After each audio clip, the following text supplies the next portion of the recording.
మంత్రులను ప్రభుత్వ ఉన్నతాధికారులను కలిసి రాష్ట్ర పునర్విభజన చట్టంలో పొందుపరిచిన పార్లమెంట్ ఆమోదించి హక్కులను కల్పించిన విషయంతో పాటు ఈ 10 సంవత్సరాలలో గత ప్రభుత్వం వివక్ష వల్ల గత ప్రభుత్వం యొక్క అసమర్థత వల్ల జరిగిన నష్టాన్ని కూడా సవరించి తెలంగాణ రాష్ట్రానికి అవసరమైన నిధులను విడుదల చేయాలి అని చెప్పి మేము ప్రయత్నం చేసినాం. స్వయంగా నేనే 3 సార్లు ప్రధానమంత్రిని కలిసిన. మొదటిసారి తెలంగాణ రాష్ట్రంలో ప్రభుత్వం ఏర్పడిన వెంటనే నేను ఉప ముఖ్యమంత్రి బట్టి విక్రమార్క గారు ప్రధానమంత్రి గారిని కలిసి ఎన్నికలు ముగిసిపోయినాయి, వివక్ష లేని వివాదాలు లేని సత్సంబంధాలను రాష్ట్ర కేంద్ర ప్రభుత్వాల మధ్యలో నెలకొల్పి అభివృద్ధికి ఒకరికొకరం సహకరించుకొని ముందుకు వెళ్తామని మొదటిసారి కలిసి చెప్పడం జరిగింది.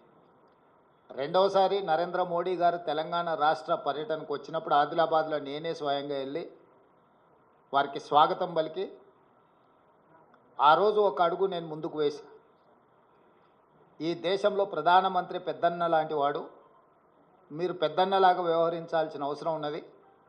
రాష్ట్రాల అభివృద్ధి జరగాలి అని అంటే నిధుల కేటాయింపులతో పాటు అనుమతులు వేగంగా ఇవ్వాలి.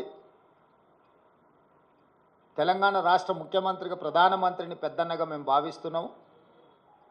పెద్దన్న పాత్ర మీరు పోషించండి అని చెప్పి ఒక అడుగు ముందుకేసి చెప్పడం జరిగింది.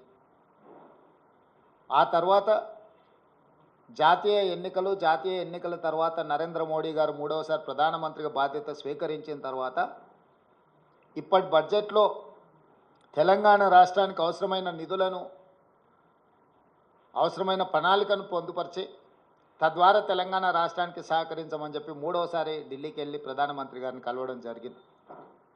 అన్ని సందర్భాలలో బేసిజాలకు తావు ఇవ్వకుండా, అనవసరమైన వివాదాలకు అవకాశం ఇవ్వకుండా, ఈ దేశ ప్రధానమంత్రి వివిధ రాష్ట్రాల ముఖ్యమంత్రులకు పెద్దన్నలాగా ఉండాలి, మిమ్మల్ని మేము పెద్దన్నగా భావిస్తున్నాం, మా రాష్ట్రానికి చాలా సంవత్సరాలుగా వివక్ష జరుగుతున్నది కాబట్టి ఈ వివక్షను తొలగించి మా నిధులు కేటాయించండి అని వారిని కలిసి చెప్పడం జరిగింది. కేంద్ర ప్రభుత్వంలో ఉన్న మంత్రులందరినీ కూడా కలిసి విజ్ఞప్తి చేయడం జరిగింది. కానీ ఈరోజు వికసిత్ భారత్ 2047లో 48,21,000 కోట్ల రూపాయలతోని బడ్జెట్లు ప్రవేశపెట్టి, అదేవిధంగా బడ్జెట్ మొత్తం సారాంశాన్ని చూస్తే మొత్తం బడ్జెట్లో తెలంగాణ అనే పదాన్ని నిషేధించిండ్రు. తెలంగాణ అనే పదాన్ని కూడా పలకడానికి కేంద్ర ప్రభుత్వము ఇష్టపడడం లేదు.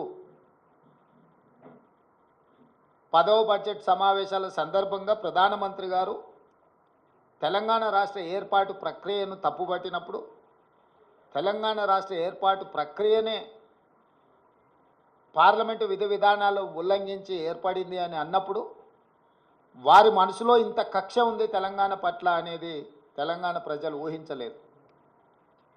వారు మొదటి నుంచి ఎందుకో తెలంగాణ పట్ల వివక్ష కాదు కక్ష చూపిస్తున్నట్టుగా అనిపిస్తుంది. గతంలో కేంద్రంలో ఉండే ప్రభుత్వాలకు ప్రతిపక్ష పార్టీలు అధికారంలో ఉన్న రాష్ట్రాల పట్ల వివక్ష చూపిస్తారని చర్చ జరిగితే అది ఎట్లుంటుందో మాకు అర్థం కాలేదు. కానీ ఇప్పుడు నరేంద్ర మోడీ గారి ప్రభుత్వము వివక్ష కాదు కక్షాపూరితంగా తెలంగాణ ప్రజల పట్ల వ్యవహరించింది అని చెప్పి స్పష్టంగా మా ప్రభుత్వం భావిస్తున్నది.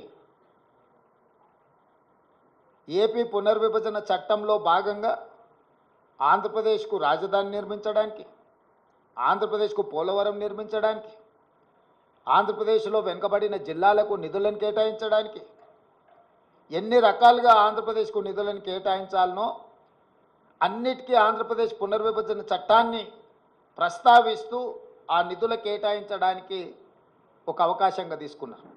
ఆంధ్రప్రదేశ్కి ఇచ్చే నిధులను ఆంధ్రప్రదేశ్కు ఎందుకు ఇస్తున్నారని మేము అడగడం లేదు.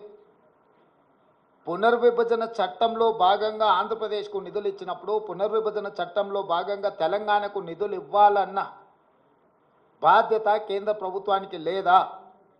అదే ఆంధ్రప్రదేశ్ పునర్విభజన చట్టంలో బయ్యారం ఉక్కు కర్మాగారం ఉంది, కాజీపేట రైల్వే కోచ్ ఫ్యాక్టరీ ఉంది, సాగునీటి ప్రాజెక్టులలో పాలమూరు రంగారెడ్డి ఎత్తిపోతలకు కేంద్ర ప్రభుత్వం పోలవరంకి ఏ విధంగా నిర్మాణానికి సహాయం అందిస్తున్నారో ఆ విధంగా నిధులను కేటాయించాలన్న ఆలోచన కానీ, అదేవిధంగా గిరిజన యూనివర్సిటీ 10 సంవత్సరాల తర్వాత ఇప్పుడు మొదలైన ములుగులో దాని నిధుల విషయంలో కానీ, అదేవిధంగా మేము స్పష్టంగా ప్రధానమంత్రి గారిని కలిసి మీకు నమోమి గంగే ప్రాజెక్టు లాగానో సబర్మతి రివర్ ఫ్రంట్ లాగానో మీ గుజరాత్కు మీ ప్రాంతాలకు ఏ విధంగా అయితే మీరు నిధులను కేటాయించుకున్నారో ఆ విధంగా మూసీ రివర్ డెవలప్మెంట్ ఫ్రంట్కు నిధులు కేటాయించమని చెప్పి మేము అడగడం జరిగింది.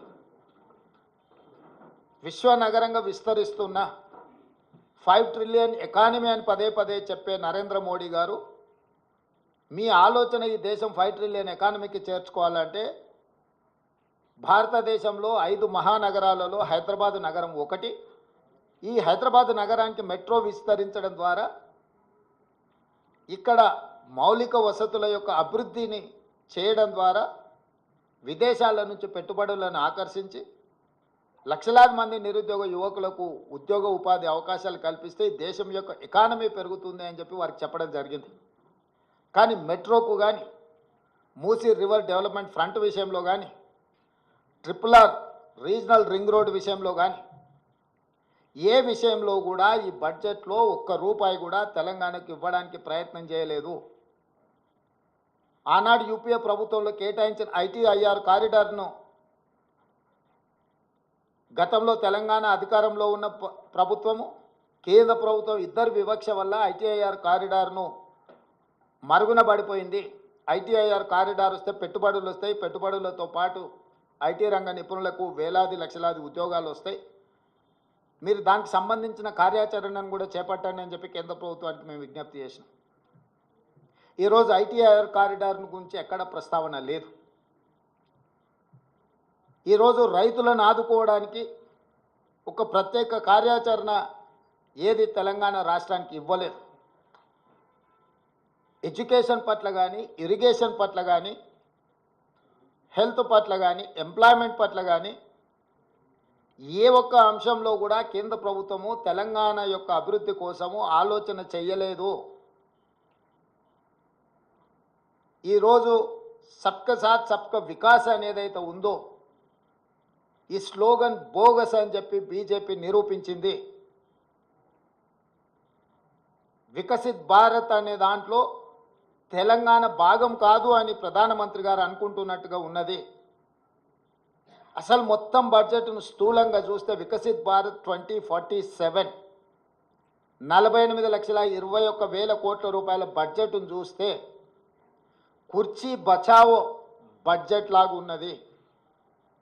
బీహార్కు ఆంధ్రప్రదేశ్కు తప్ప ఇతర రాష్ట్రాల పట్ల కేంద్ర ప్రభుత్వం వ్యవహరించిన తీరు కేవలం కుర్చీని కాపాడుకునే ప్రయత్నంలో భాగంగానే ఈ బడ్జెట్ను ప్రవేశపెట్టినట్టుగా కనిపిస్తుంది. ఇది ఏ రకంగా కూడా ప్రధానమంత్రి గారికి గౌరవాన్ని తెచ్చిపెట్టదు. ఇంతటి వివక్ష, ఇంతటి కక్షాపూరితమైన వ్యవహారం ఎప్పుడూ జరగలేదు. తెలంగాణ రాష్ట్రము, తెలంగాణ ప్రజలు 8 పార్లమెంట్ స్థానాలు 35% ఓట్లు బీజేపీకి ఇచ్చిండ్రు. తెలంగాణ ప్రజలు ఎలాంటి వివక్ష బీజేపీ పట్ల చూపించలేదు. తెలంగాణ ప్రజల యొక్క నిర్ణయం వల్ల ఈరోజు నరేంద్ర మోడీ గారు ప్రధానమంత్రిగా కుర్చీలో కూర్చున్నారు. 8 సీట్లను తెలంగాణ రాష్ట్రం నుంచి గెలిపిస్తే కృతజ్ఞత చూపించాల్సిన బీజేపీ కేంద్ర ప్రభుత్వం నరేంద్ర మోడీ గారు తెలంగాణ పట్ల కక్షాపూరితంగా వ్యవహరించారు. ఎన్నికల కంటే ముందు నేను పదే పదే చెప్పిన ఓట్లు సీట్లు మాత్రమే తెలంగాణ నుంచి కావాలి, కానీ తెలంగాణ ఆత్మగౌరవం పట్ల కేంద్ర ప్రభుత్వానికి ఎలాంటి పట్టింపు లేదు అని. ఈరోజు అదే విధంగా కేంద్ర ప్రభుత్వం వ్యవహరించింది. కేంద్ర మంత్రిగా ఉన్న కిషన్ రెడ్డి గారు ఈరోజు తెలంగాణ ప్రజలకు సమాధానం చెప్పాలి. బీజేపీ అధ్యక్షుడిగా నరేంద్ర మోడీ గారి మంత్రివర్గంలో యూనియన్ క్యాబినెట్ మినిస్టర్గా కిషన్ రెడ్డి గారు బాధ్యత వహించాలి. తెలంగాణకు జరిగిన అన్యాయానికి తెలంగాణ ప్రజలకు క్షమాపణ చెప్పి తక్షణమే మోడీ మంత్రివర్గం నుంచి తప్పుకోవాలి కిషన్ రెడ్డి గారు. ఇంతటి వివక్ష ఎప్పుడూ జరగలేదు. కేవలం కుర్చీ కోసం మౌనంగా ఉండడం ఇది సమంజసం కాదు. కిషన్ రెడ్డి గారు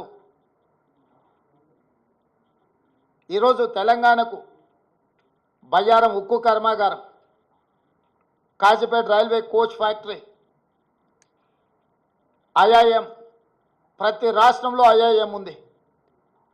మేము ఐఐఎం కావాలి తెలంగాణ రాష్ట్రంలో లేదు అనిస్తే ధర్మేంద్ర ప్రధాన్ గారు నాకు లేఖ రాశారు, మీ రాష్ట్రానికి ఐఐఎం ఇవ్వము అని.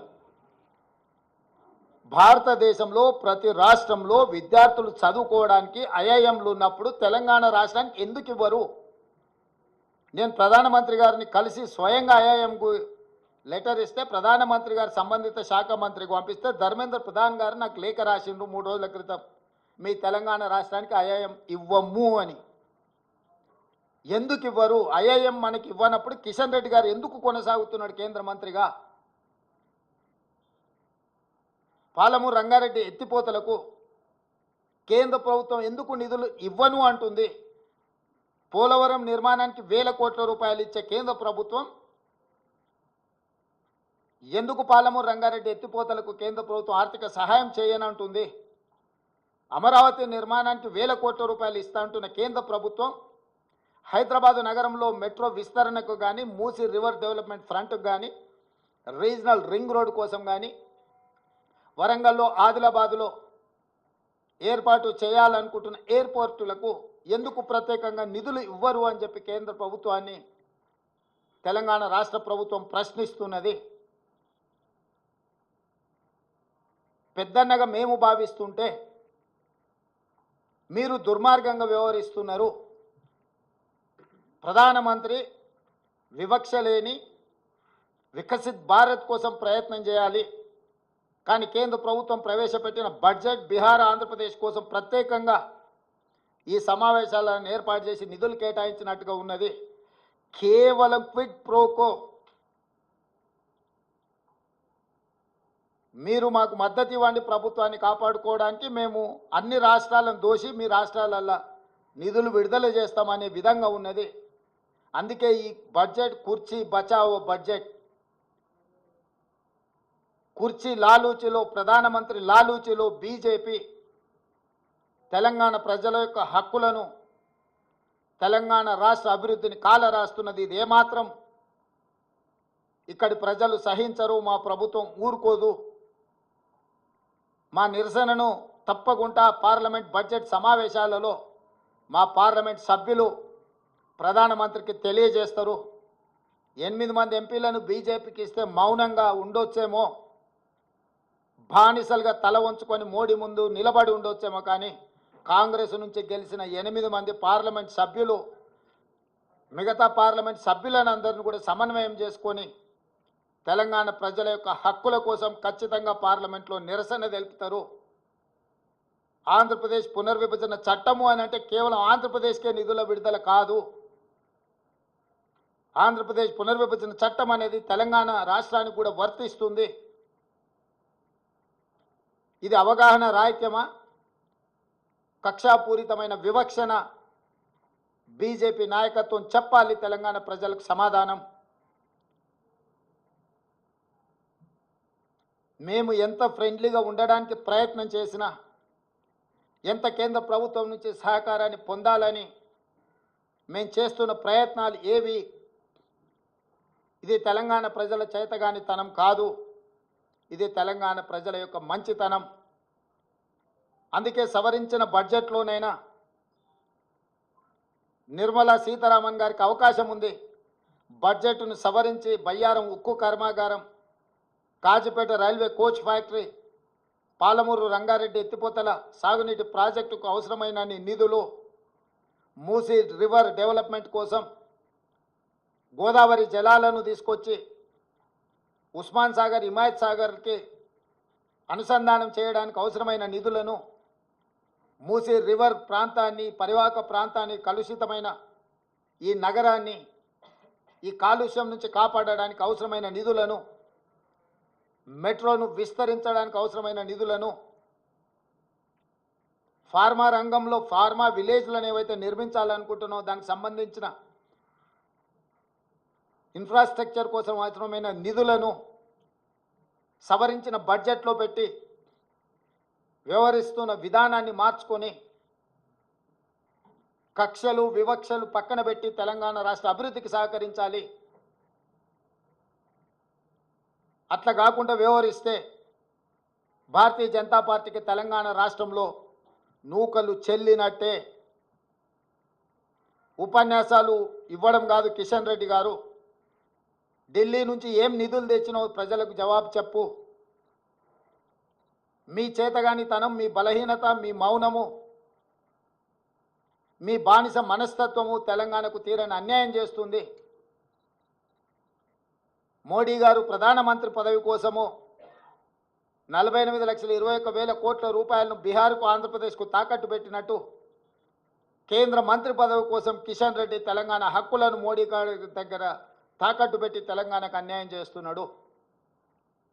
అందుకే రేపటి జరగబోయే శాసనసభ సమావేశాలలో ప్రశ్నోత్తరాల సమయం పూర్తి అయిన వెంటనే మా లెజిస్లేటివ్ అఫైర్స్ మినిస్టర్ మిత్రుడు శ్రీధర్ బాబు గారికి నేను సూచన చేస్తున్నా, ఈ వివక్షను, ఈ కక్షాపూరితమైన వ్యవహారాన్ని తిరస్కరిస్తూ తెలంగాణ హక్కులను కాపాడడానికి శాసనసభలో చర్చించి తీర్మానం చేసి అధికారికంగా ప్రధానమంత్రి గారికి తెలియజేయడానికి అవసరమైన అన్ని రకాల చర్యలను రేపు శాసనసభలో మీరు బాధ్యత తీసుకొని క్వశ్చన్ అవర్ తర్వాత దీని మీద చర్చకు ఉపక్రమించండి అని చెప్పి మా సహచర మంత్రుడికి నేను సూచన చేస్తున్నా. ఈ వివక్ష మంచిది కాదు. ఈ వివక్షనే తెలంగాణ రాష్ట్రం అవతరించడానికి, ఈ వివక్షనే ఇతరుల యొక్క ఆధిపత్యం మీద ప్రజలు ఇచ్చిన తీర్పు, ఈ రాష్ట్ర ప్రజలు ఇచ్చిన తీర్పు 2023.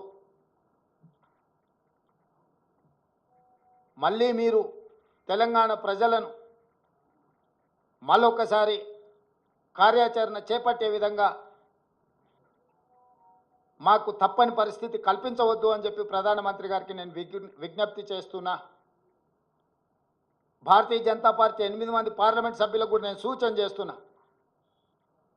అదేవిధంగా ఎంఐఎం పార్లమెంట్ సభ్యుడు కూడా నేను విజ్ఞప్తి చేస్తున్నా. కాంగ్రెస్ పార్లమెంట్ సభ్యులతో పాటు తెలంగాణ పార్లమెంటు 17 మంది సభ్యులు రాజ్యసభలో ఉన్న వాళ్ళు కూడా ఈ అవసరమైన నిరసన కార్యక్రమానికి సహకరించాలి. మీ చిత్తశుద్ధిని నిరూపించుకోవాలి. రాష్ట్రం యొక్క హక్కులను, రాష్ట్రం యొక్క అనుమతుల కోసం రాజకీయాలకు అతీతంగా అందరం కలిసికట్టుగా నిలబడి కొట్లాడాల్సిన సమయం, సందర్భం వచ్చింది. కాబట్టి ఈరోజు తెలంగాణ రాష్ట్రానికి బడ్జెట్లో తీరని అన్యాయం జరిగింది. నరేంద్ర మోడీ గారు వివక్షపూరితంగా కక్షా సాధింపు చర్యలకు పాల్పడుతున్నాడు తెలంగాణ ప్రజల పట్ల.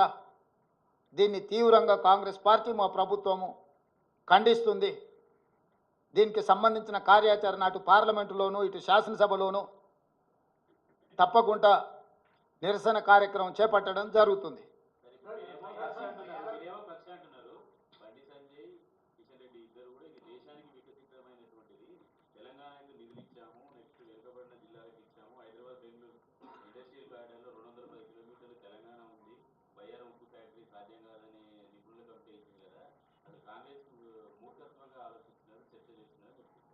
అంటే బానిసల నుంచి ఇంతకు మించి మీరేమో ఊహించలేరు, మేమేమో ఆశిస్తలేము.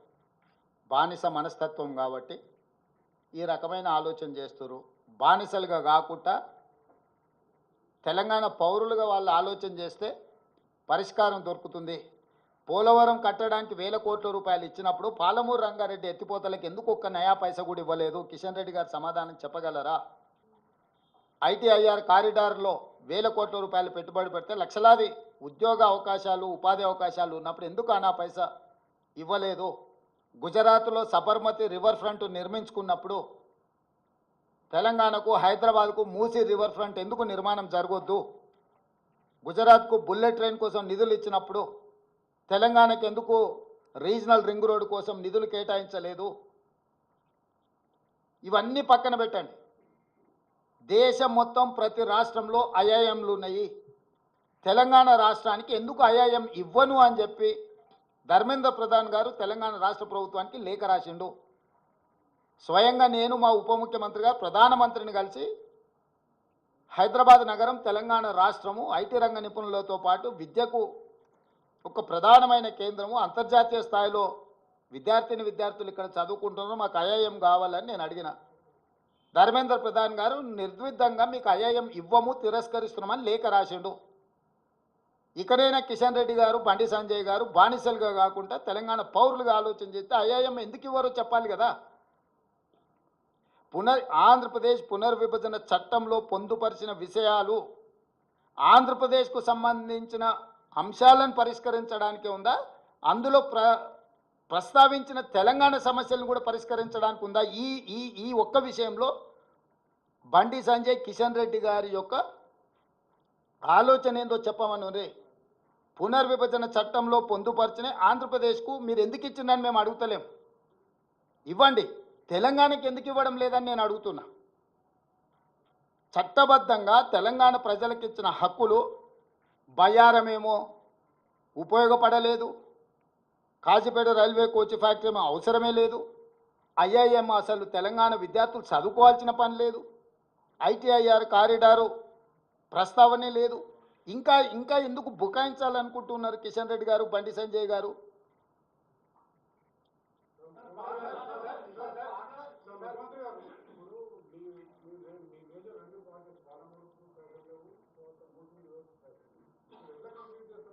డెఫినెట్గా చేస్తాం. మా ప్రణాళికలు మాకు ఉంటాయి. దయాదాక్షిణ్యాల మీద ఈ రాష్ట్రం ఏర్పడలేదు. మా సొంత ఆలోచనలు, విధానాలు, నిధుల సేకరణకు అవసరమైన కార్యాచరణ మా దగ్గర ఉంది. కానీ మా లెజిటిమేట్ రైట్ కేంద్ర ప్రభుత్వం నుంచి మా హక్కుల కోసం మేము కొట్లాడుతున్నాము. మా హక్కును కాలరాయడము, మా పట్ల వివక్ష చూపించడము, మా పట్ల కక్షాపూరితంగా వ్యవహరించడాన్ని మేము నిరసన తెలుపుతున్నాము.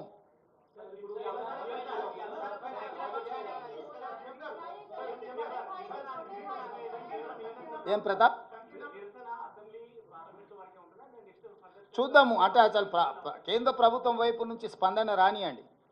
ఇప్పుడు మొదట మా నిరసనను, మా ఆలోచన విధానాన్ని కేంద్ర ప్రభుత్వానికి తెలియజేసే ప్రయత్నం చేస్తున్నాము.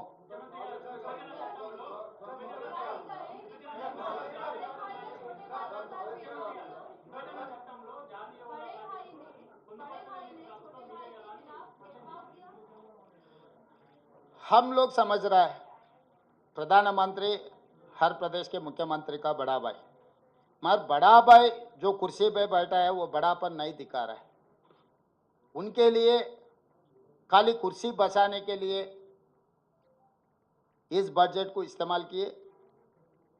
ये एनडीए का मतलब नायडू नीतीश डिपेंडेंट अलायंस. आज के तारीख में नरेंद्र मोदी जी एनडीए का मतलब भी और कुछ कहना चाह रहा है. नायडू नीतीश डिपेंडेंट अलायंस सब सारे बजट बिहार और आंध्र प्रदेश को देकर कुर्सी बचाने के लिए प्रधानमंत्री जी कोशिश कर रहा है. हर किस तेलंगाना की जनता माफ नहीं करते भारतीय जनता पार्टी को. 8 सीट दिया हुआ है तेलंगाना से, मगर ये 8 एमपी लोग बॉन्डेड लेबर जैसा मोदी के सामने सर झुका के जीने के लिए कोशिश कर रहा है. हर तेलंगाना के जनता ये सब सारे देख रहा है, आंखों के सामने दिख रहा है. इसीलिए हम लोग तेलंगाना के ओर से जो Andhra Pradesh state reorganisation act में जो कानून बनाया, Bayyaram steel factory, Kazipet railway coach factory, triple IT, IIM, Palamuru Rangareddy lift irrigation के बजट और बाकी के जितने सारे कानून में लागू किए सब सारे हम लोग मांग रहा है. ये किसी का मेहरबानी नहीं है, ये हमारा हक है. पहले से हम लोग ये कह रहे हैं कि केंद्रीय सरकार को तेलंगाना सरकार ने 1 रुपये टैक्स के पेमेंट किए तो 43 पैसा हम लोगों को मिल रहा है, मगर बिहार को तो 7 रुपये मिल रहा है। 1 रुपये बिहार से टैक्स अगर कलेक्शन हुए तो बिहार को 7 रुपये मिल रहा है, उत्तर प्रदेश को 6 रुपये मिल रहा है। क्यों ये विवक्षा?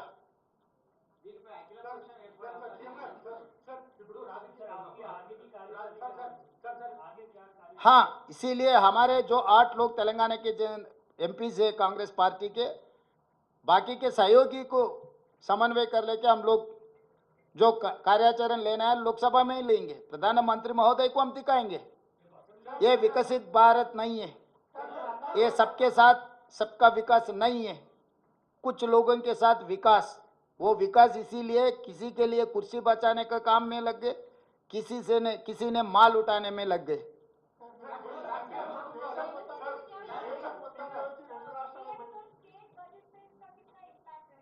या डेफिनेटली ये तेलंगाना स्टेट बजट पे अक्सर होने वाले हैं, क्योंकि हम लोग ये सोचे थे कि Musi river development front, regional ring road, metro के साथ साथ पालमूर रंगारेड्डी लिफ्ट इरिगेशन के लिए कुछ इसमें अनाउंस आने वाले थे। आने के लिए हम लोग उम्मीद रखा था, मगर हम तेलंगाना की जनता को उम्मीद तोड़ दिए केंद्र सरकार ने। अभी आगे असेंबली में कल चर्चा कर लेके आगे कार्रवाई शुरू करेंगे।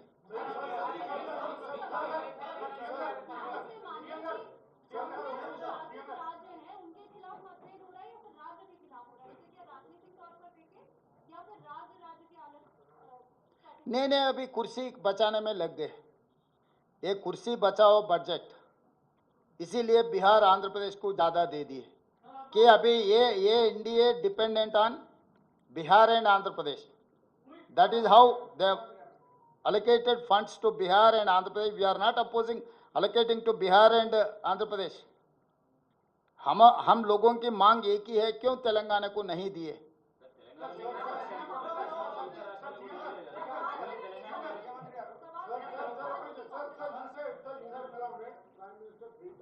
Yes.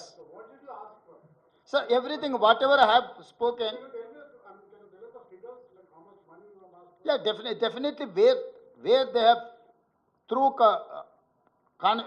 act, we have got some assurances. That is point number 1, Bayaram Steel Factory. Point number 2, Railway Coach Factory in Kazipet, IIM and ITIR corridor and Palamur Rangareddy lift irrigation. All other development activities, these are the assured by the Lok Sabha and Rajya Sabha. He has refused to implement that schemes after completing 10 years also. And whereas he has mentioned Andhra Pradesh Reorganization Act in this budget, saying that he is allocating to Polavaram funds, he is allocating to Amaravati capital city funds, he is allocating something to Andhra Pradesh. Whereas Telangana, same act has given some assurances to Telangana. Why he has refused to implement that? That is what we are asking. We are not asking less or more. We are asking our legitimate right. We are demanding that, Mr. Prime Minister, please implement our assurances. You cannot ignore just like that. If you don't have any political connection or personal connection or emotional connection with the Telangana people, okay, people will say, tomorrow what is going to happen, you see.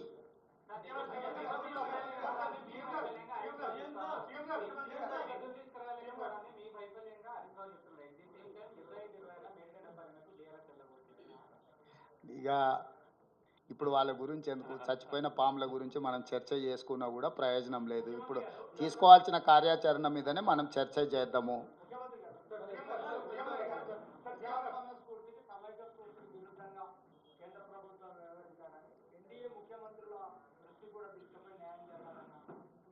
అంటే నేను అనేది NDA ముఖ్యమంత్రుల వీళ్ళ వాళ్ళ కాదు, ఒక రాష్ట్రానికి రావాల్సిన నిధులు. నేను వాస్తవంగా దక్షిణాది ముఖ్యమంత్రుల సమావేశాన్ని ఏర్పాటు చేసి రాబోయే రోజుల్లో దక్షిణాదికి జరుగుతున్న అన్యాయం విషయంలో చర్చించాలనుకున్నా. మేము తమిళనాడుకు కర్ణాటక ముఖ్యమంత్రులకు సమాచారాన్ని చేరవేసినాము. మిగతా వాళ్ళు కలిసి వస్తే మంచిదే, కేరళ, ఆంధ్రప్రదేశ్, పాండిచ్చేరి, లేదంటే అట్లీస్ట్ ఈ 3 రాష్ట్రాల ముఖ్యమంత్రులను సమన్వయం చేసుకొని దక్షిణాది రాష్ట్రాల పట్ల చూపిస్తున్న వివక్ష, దక్షిణాది రాష్ట్రాల ప్రజలను ఓటింగ్ మిషన్లుగా, సీట్లు గెలిపించే యంత్రాలుగా మాత్రమే నరేంద్ర మోడీ గారు BJP భావిస్తున్నది.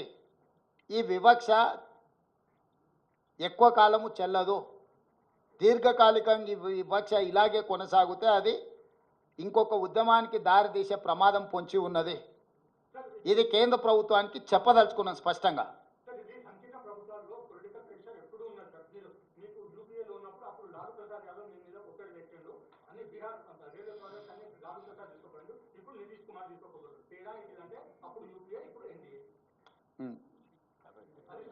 Good question.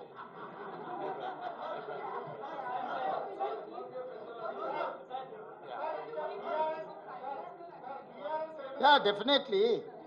We will try our level best. We don't ignore appropriate forums.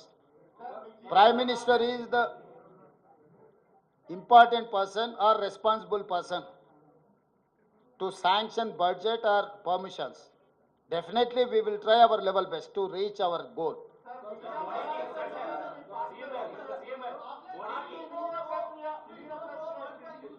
हाँ,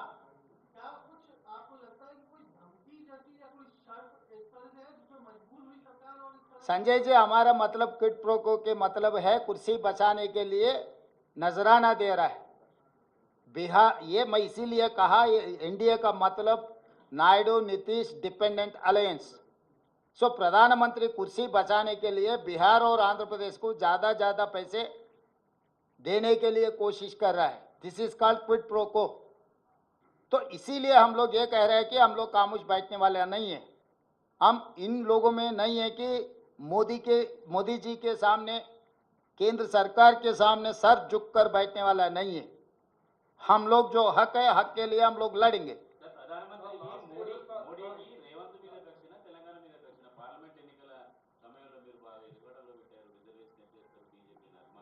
ఆయన అంతకంటే ముందు బడ్జెట్ సమావేశాలనే తెలంగాణ రాష్ట్ర ఏర్పాటు ప్రక్రియనే తప్పుబట్టిండు.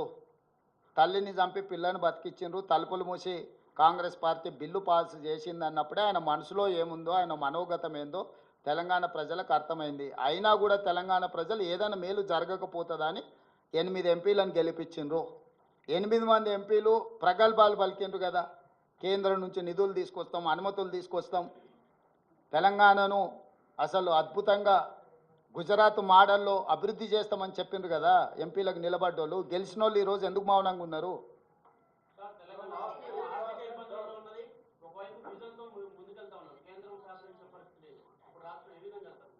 ఖచ్చితంగా విజన్తోనే వెళ్తాం ముందుకు. ఇప్పుడు కేంద్ర బడ్జెట్ గురించి మాట్లాడుకుందాం. కేంద్ర బడ్జెట్ గురించి ఏమన్నా ఉంటే అడగండి. ప్రమోద్.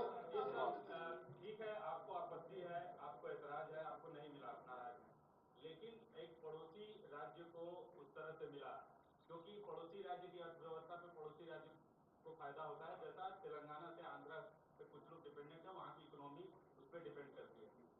तो क्या आप उस लिहाज से आप हटा दीजिए तेलंगाना, आप एक मुख्यमंत्री के तौर पे, तेलंगाना के नागरिक के तौर पे आप अपना कंसर्न जता चुके हैं, लेकिन आंध्र प्रदेश को जो मिला है उसको आप कैसे देखते हैं? क्योंकि 10 सालों से आंध्र बाइफर्केशन के बाद आंध्र प्रदेश के साथ क्या हुआ एक्सप्लेन करने की जरूरत नहीं है, लेकिन वो मिला है उसको आप वेलकम करते हैं?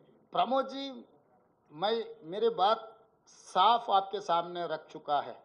Andhra Pradesh reorganisation act for Andhra Pradesh as well Telangana.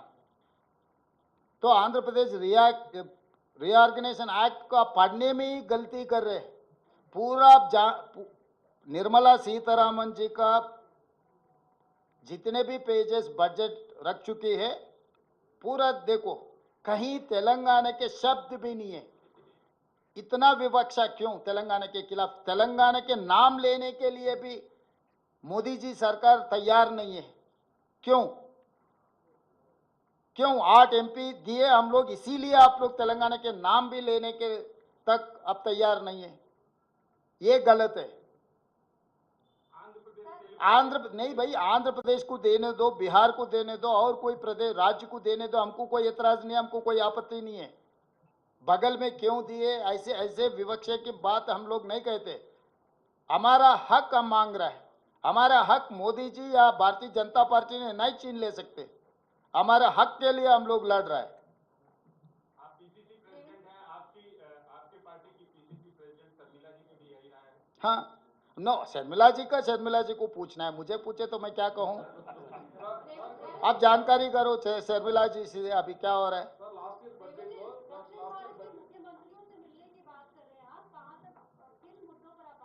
सब साउथ के reorg delimitation of parliament seats, budget allocation, other permissions जितने बीमारू स्टेट्स को दे रहे, बिहार, मध्य प्रदेश, उत्तर प्रदेश, राजस्थान, जो इलाके को, जो राज्यों को जो पैसे मिल रहा है, साउथ को क्यों नहीं मिल रहा है। ये विवक्षा के खिलाफ हम लोग लड़ना चाह रहे हैं। इसीलिए हम लोग ये कोशिश करेंगे कि तमिलनाडु को और कर्नाटक को आगे जो जो हमारे साथ में आएंगे, सब लोगों को साथ में लेकर आगे चलाने के लिए हम कोशिश करेंगे।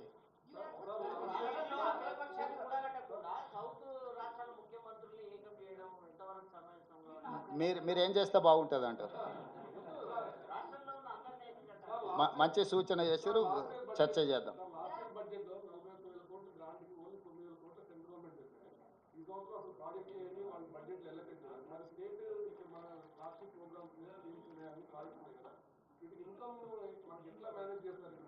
శ్రీనివాస్ గారు, మీరు అర్థం చేసుకోండి, మనం ఇప్పుడు హక్కుల కోసం మాట్లాడుతున్నాం.